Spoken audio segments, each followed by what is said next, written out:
Hello and welcome to Mission Submission. I'm Jack Zaino, a choral editor, clinician, and writer here at Alfred Music, and today's video is all about what to do when you've written a piece of music and want to get it out there into the world. We'll talk about how to decide if publishing is a good choice for you, and I plan to share with you a ton of practical strategies and tips from my experience in the biz about how to put together a strong submission when you approach a publisher for the first time. Let's go.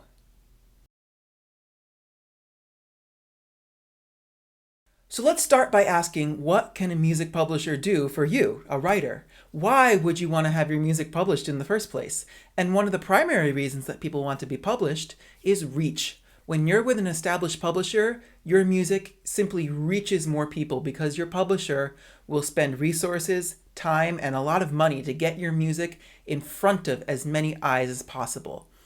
That includes having professional marketing staff that are always thinking about the best times to advertise your music, where to do it, what medium to do it in.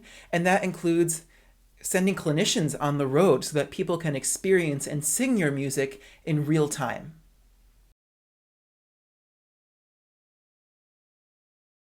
One of the most valuable reasons that people look for a traditional publisher is editorial support. We're all better writers after our editor has taken a look at our music and given us some input. And collaboration really is the name of the game in the traditional publishing world. So if your piece is accepted, your editor will hold your hand and root for you the entire process from start to finish. It's not unlike applying to like a school or university because they have a really good voice teacher. People do that with publishers too, that they want to establish a relationship with an editor. So the editor's job, one of them, is to make sure that your ideas and your unique voice as a composer, arranger, come across as clearly as possible to your audience. So an editor will work with you, sometimes over several weeks, to make suggestions and tweaks to your piece. It's more than just checking spelling and chord symbols and things like that. This person really is being your musical support. They're not trying to change your music or rewrite your music, or say that they even have all the answers to everything. It's more about raising questions, communicating them clearly, and then working together to find a solution that will truly make your piece sparkle and make it the best possible product, I think.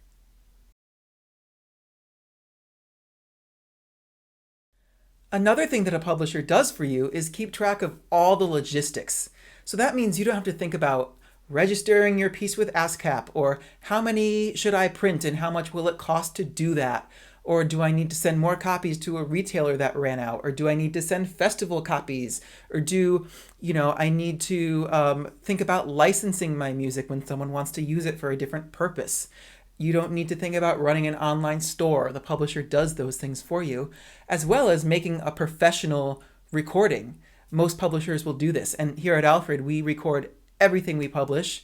We work with some of the best studios in the US to get it done, and we're very proud of that we're able to offer these services as a publisher to our writers so that you, the writer, can continue to produce the best music for us and focus on the artistry.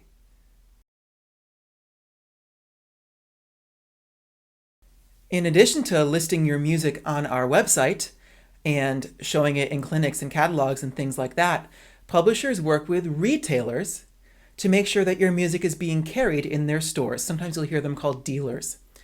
These are the places where people buy their music, and some people go straight to a retailer to look for their music. So we make sure that the descriptions are on retailer websites.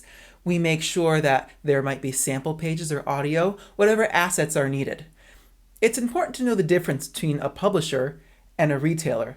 Which brings me to our next segment. It's time to play, is it a publisher or is it a retailer? Let's play.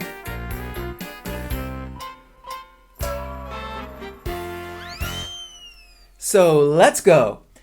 You probably already know that in the world of regular books, Barnes & Noble, Amazon.com, they're retailers. Now I know, you can self-publish your own books on Amazon.com, but in general, they're considered a retailer because they sell stuff. Scholastic and Penguin Random House are publishers. I know. You can go to the Scholastic Book Fair, and I love it too, buy your books right there. But in general, we consider them publishers because they create content that will be carried in retail stores. So what does this mean in the world of music publishing? Well, let's think about Alfred. Alfred is a publisher, traditionally, that you would submit to. I know, you can buy music on alfred.com and download it right there. But traditionally, they're considered a publisher in general. And there's many, many publishers out there that do similar things and have different specialties. Retailers exist as well that will carry the music created by the publishers.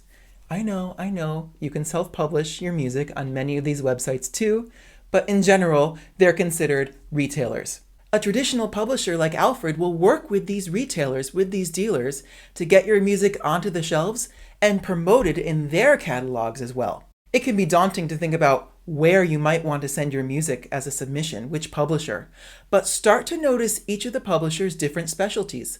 Collect their catalogs, go on their websites. What kind of music are they promoting? Who do they publish for? Some publishers specialize in school music, or church music, or music for a certain age group, or occasion, or part of the world, or whatever. But find a publisher that publishes music similar to the kind that you write, and can reach the market that you're looking to get into.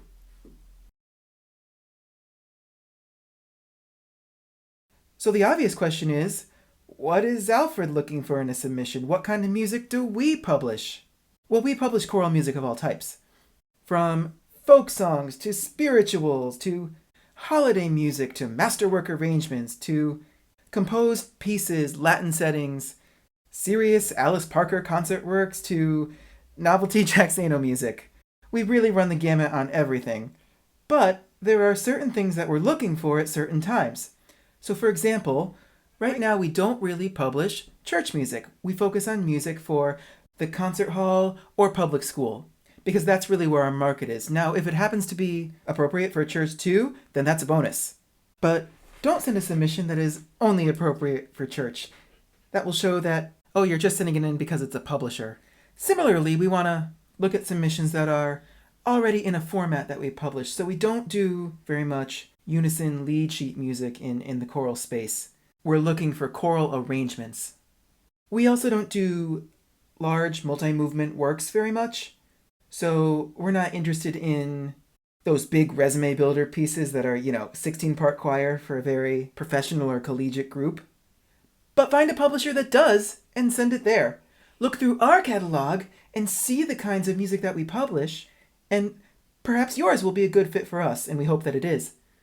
We are looking for music that is fresh, that is artistic, that is approachable, that makes a great deal of sense, that's a pleasure to sing, and people will enjoy for years to come.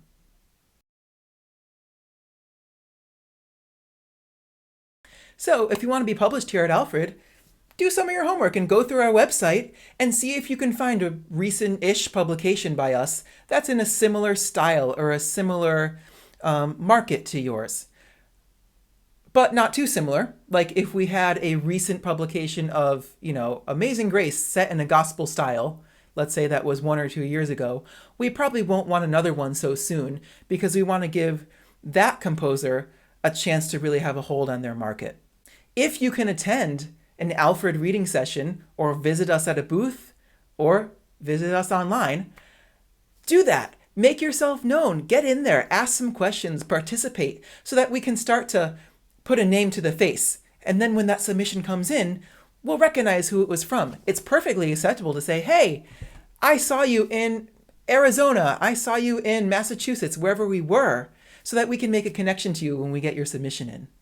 Here at Alfred, we make it very easy for you to submit your music. You can go to alfred.com/submissions, and there will be a music submissions link. In fact, you can submit other things like blog articles and quick tips. But if you click on music and then go to choral, you'll see that we'll want to have a clean PDF score of your music, audio, and audio generated by a notation program is perfectly fine. There's no expectation that you will send in, a professional choir recording of your piece.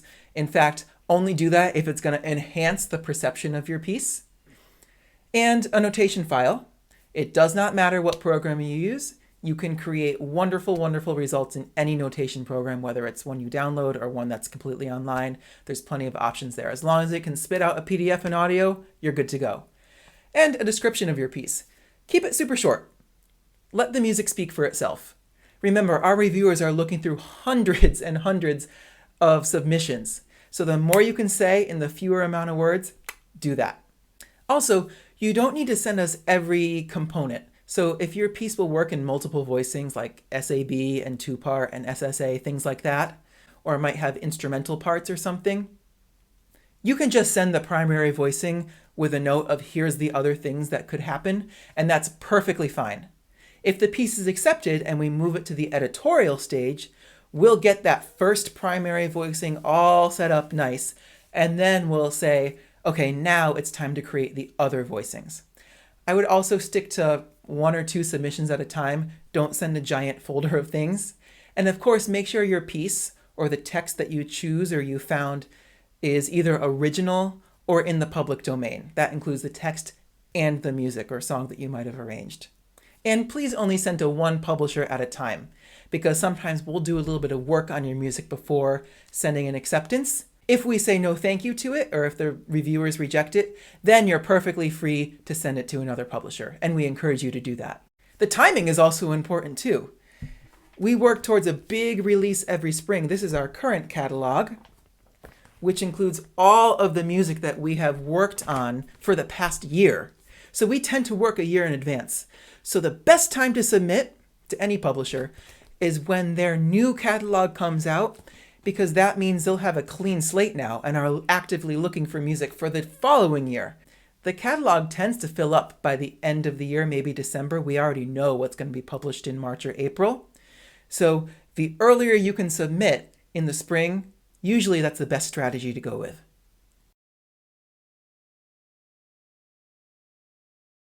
So let's say that you've done your research and determined that Alfred is the publisher that you want to submit to. Awesome. Now it's time to think about the actual music. Did you sing through and play through every part? Did you make sure that they're intuitive for the ability level of the choir that you're writing for? Keep in mind that you know your own music more intimately than anybody else, so it's going to automatically make sense to you. You have to put yourself in someone else's shoes. One great way to do this is to find a local choir or a local school to sing through your music for you, even if it's not programmed on a concert. And if that's not possible to get feedback that way, hey, get together a few friends, hope you have some, and sing through the piece together. Get some feedback from them. See what works, see what doesn't. Print and play through that piano part too. And if you don't play the piano, that's fine. Send it off to a piano friend and have them even just make a recording of themselves sight reading it if they don't have time to give you feedback. You'll be able to tell where those stumbling blocks are, and it will prompt you to revisit those places. If you wrote an original text, or even set a text that exists, read it through without the music. Does it stay on topic? Does it make sense? Does it sound like the only reason certain words are in there is because they rhyme? You'd be surprised how often that happens. Does the subject material reflect the age level of the choir singing it? The best texts really suit all ages. But does it make sense in the style, right? Is it a vernacular type of text with a very classical type of music? Do they go together? Is it something that you can actually envision real people, real kids who are probably tired after a whole day of singing, maybe at a festival, performing on stage and staying engaged?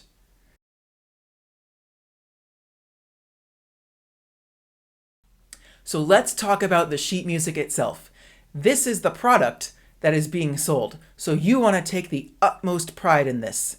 Don't just throw it together, right? You want to make it look as good as you can, because remember, no matter what publisher you submit to, those reviewers are looking through hundreds and hundreds, maybe more, of submissions. So you want yours to be as clear as possible. Any notation program can do this. Whatever you choose to use, as long as it can export a PDF and audio, you can have really, really good results. And if you're serious about being a choral writer, then I recommend picking one to invest your time in learning to use really well. And on top of that, like if you have a friend who knows how to use Finale really well, it's worth asking them to look at your score and clean it up for you in preparation for your submission.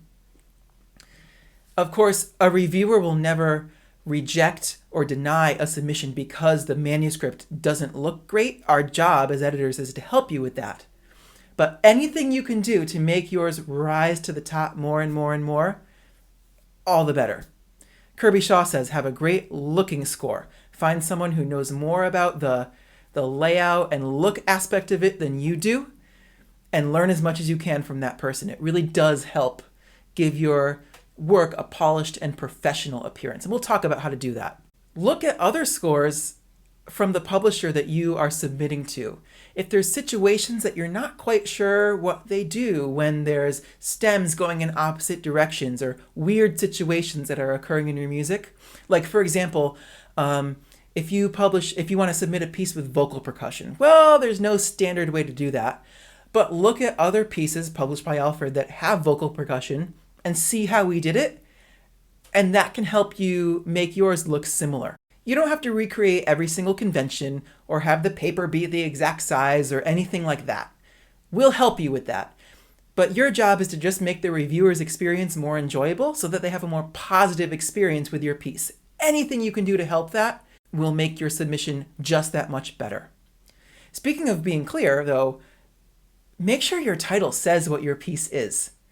Because remember, you have to get people to click on this if it's published. And most people are scrolling through a list or looking through a catalog of title after title after title. So for example, we have a piece called December Canon that we published recently that has beautiful text, but we decided to call this what it is, December Canon. That way you know what you're getting. It doesn't have to mention the form of the song either. Like if you have a novelty song, make sure the title is similarly cute and doesn't sound too serious. You can imply a lot about your piece with just those few words. Whatever it is, it has to get people to click on it and tell me right away, as an editor, as a reviewer, as a customer, what this piece is about.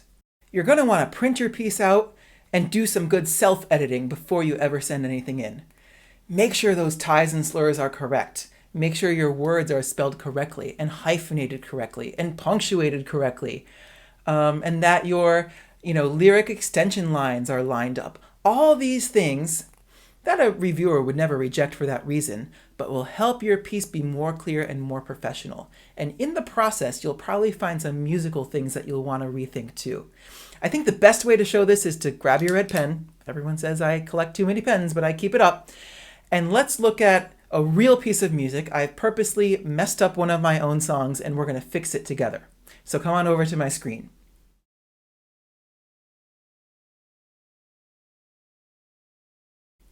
Okay, so I've decided to arrange Red River Valley, the folk song, and I want to write an original chorus with some new words. I want to give it sort of a more uplifting feel. I've gone online and looked at other publishers and seen what has been done, and no one has really approached it in this way before, so I think there's a fresh open market for this. I've also done my research to make sure that this is a song that's appropriate for me to even be arranging at all, and this is what I've come up with here. Let's go through and fix a few things. These are things that an editor might come across, and none of them in isolation would preclude Alfred from accepting a piece like this, but it is in our best interest to have the clearest manuscript we can. So I've sung this through, and looking at the beginning here, I noticed that I have a crescendo going to nowhere. Well, it looks like that should really be a mezzo forte, so let me put one in.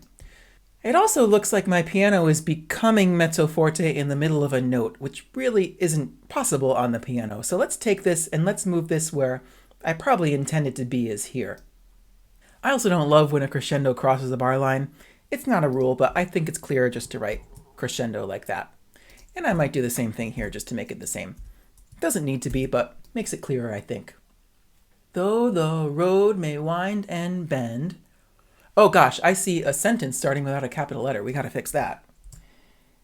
And I also see, though the road may wind and bend, you will always have a This should have a comma after it, shouldn't it? Because this is its own clause. I've got some crashing words here, so let's just move that out of the way to make it a little bit clearer. I also am seeing I have an F right here in the piano, which sounds kind of nice in isolation, but it's happening while the altos are trying to sing a G, an F sharp rather, against a G. So let's go ahead and turn it into a note that's already in this chord. We'll probably make it a G to match. That will make this chord a G add 9 instead of major 9 now. Coming down here, you will always have a friend. Look, I have a similar situation with this D in the soprano and alto against an E and a C sharp. It's kind of sandwiched in between, which there's a lot of notes going on. So let's go ahead and just make this match. Depending on the level I'm writing for, this piano part is very supportive. It's not necessarily doubling, but it is supportive at this level. So we want to make sure we're not having any disagreements between the voices and the piano. You will, oh gosh, I need a place for these people to breathe.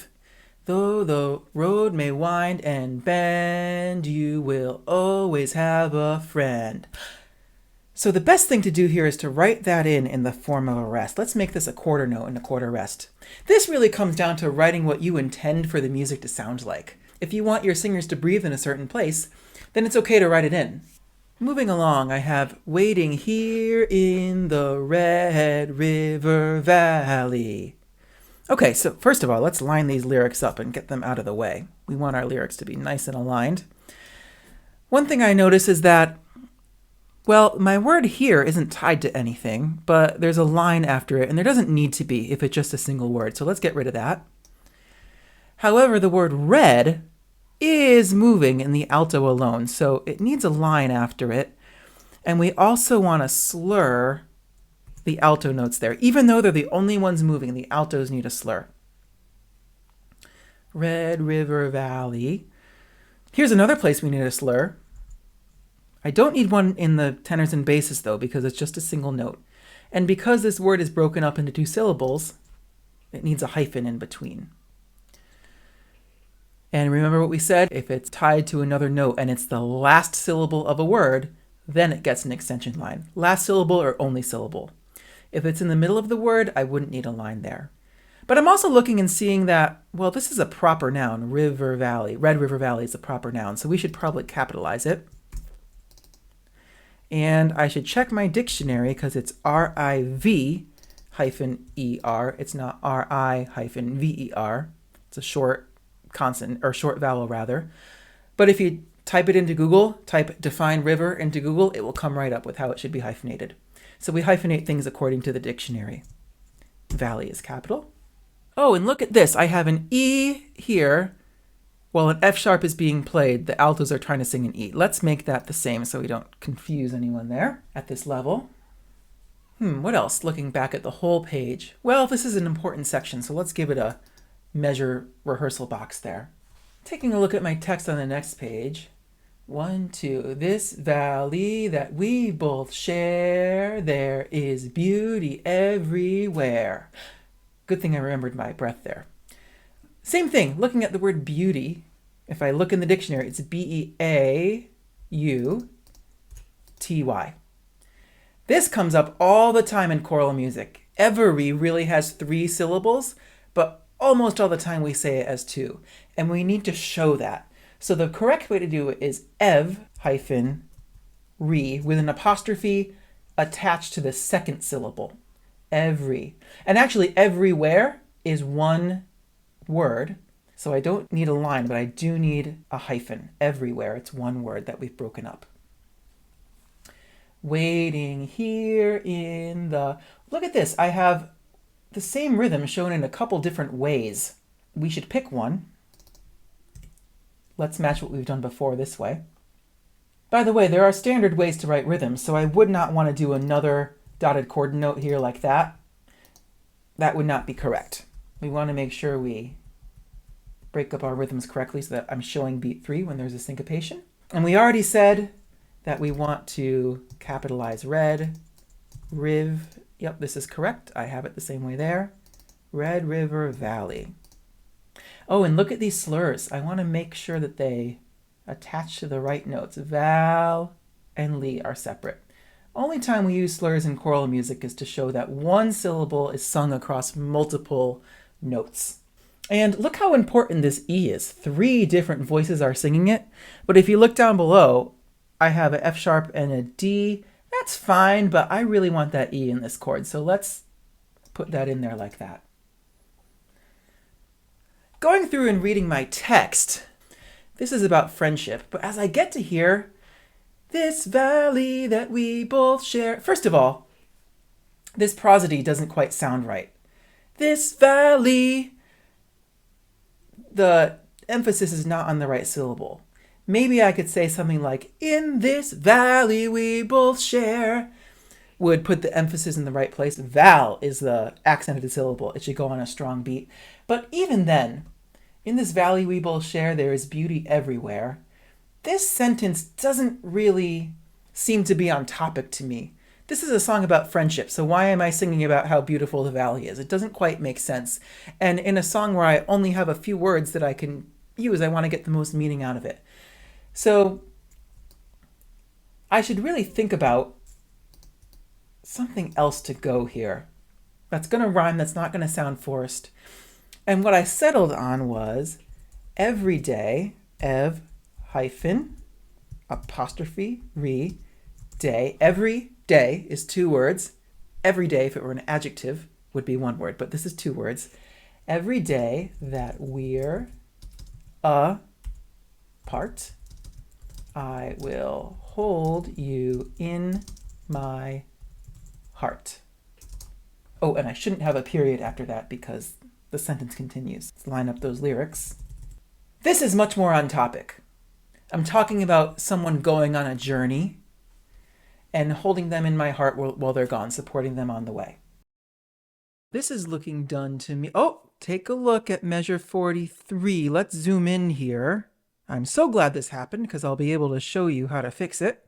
Take a look at these notes here on have. We really can't have a quarter note starting on the end of beat 2. That's just not a thing. So what we want to do is make this into an 8th note and then tie it over so the syncopation is shown. Now that means since it's tied, I have to put a word extension line under have like that. That looks pretty good. Always have a friend. Now I should check the same thing in the piano. I have a similar situation. So let's take this and turn these into 8th notes. And of course, we'll have to tie them all over.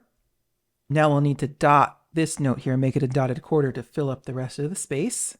So we've shown beat 3. And then I'm just going to come over here and fix these beams like that. So now I think we're finished. I'm glad we caught that. This is a much stronger submission because it's clear. I've taken care of those small details, and I've written a text that's on topic for what I'm trying to do. Other things I could do is to go through this entire piece and check the dynamics, make sure that they go in the right direction. Make sure I didn't forget any dynamics. Make sure I don't have any crescendos to nowhere. Those kinds of things. Also, if I have a repeat sign and I'm repeating back to a section in the song or a DSL coda or something, is the dynamic different on the repeat? If it is, I have to show that I'm coming from a different dynamic. And if I'm not sure about that, I'll check another published piece which has a similar situation and see if I can match that. I've also gone through to make sure I have a tempo marking at the beginning and to make sure my time signature is there and correct. To make sure my credits are correct, to make sure the title is spelled correctly. Everything that's going to make my piece look polished and professional. Of course, we don't expect your piece to come in perfect. It's our job to work together to get it ready for publication. But the better impression you can make in the beginning, the more likely your piece is to rise up to be accepted. And of course, when I go to export my PDF from this program to send it in online, I'm going to check to make sure that all of the pages are actually there. Of course, I've printed it out on paper to check it at the piano, so I've probably already done that. But just in case, make sure all your pages are actually there. You would be surprised how many submissions we get that have just to page 1 and the rest of the music isn't there. So make sure that all your assets are where they need to be. And when I go to export my audio for this, I'm going to make sure that my repeats play back correctly. I'm going to make sure it's at the right tempo. I'm going to make sure that if it swings, that the swing plays back correctly. If there's a DSL coda, that it works, that the entire piece plays beginning to end, it doesn't cut off in the middle. I'm going to make sure that, there's not a point in the song where one voice part suddenly gets really loud and blows your ears out. You want to check all these things to make sure that your submission is as clear as possible, of course, and it's as pleasant as possible to listen to, and that it isn't going to confuse anyone when a reviewer is side-by-siding your score with the audio.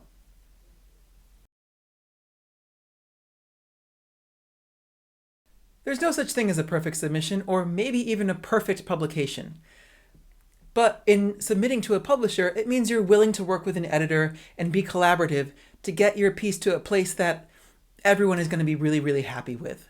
That said, we can't accept hundreds and hundreds of submissions every year. So the first thing to know is that if your piece is rejected from Alfred or anywhere else, it doesn't mean that your music is bad or that you need to stop writing. It's so important to keep trying. Keep submitting to other publishers. And remember that publishers like Alfred are looking to fill specific slots within the school year. We need a certain number of spirituals, a certain number of folk songs, whatever the case may be. There's no magic criteria for acceptance. I wish there were. Sometimes it is bingo, you just have what that publisher is looking for at that exact moment. And I have to say, we turn down great music all the time, and it pains me every time to do it. But the real reason is a publisher has a responsibility to do you as a composer justice in sales. So if we don't have a reach in the market that you're looking to write in, we want to send you to somewhere where your piece can really, really be successful. We also don't want to publish too much of the same type of music all at the same time, because then it will compete with itself. So for example, if sea shanties are very popular one year, we might be able to take one or two, but we won't want a whole bunch of them because then that will take up the whole catalog. So any publisher is looking for variety in what they put out in a given year.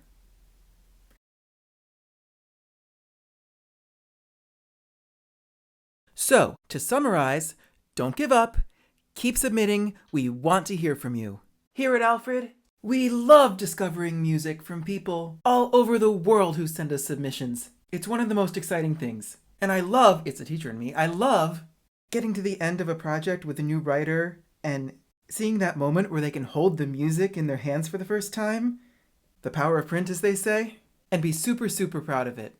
Publishing is about people. It's about putting music into the world that can improve people's lives and help people learn and teach and play and be the best versions of themselves. And when you publish with a traditional publisher, you get that editorial input. Publishing is a collaborative process by nature. It's an exciting experience and one that I really encourage you to pursue. I hope you found today's info helpful. I hope you learned something, and I hope to hear from you soon with a submission. Thanks for watching.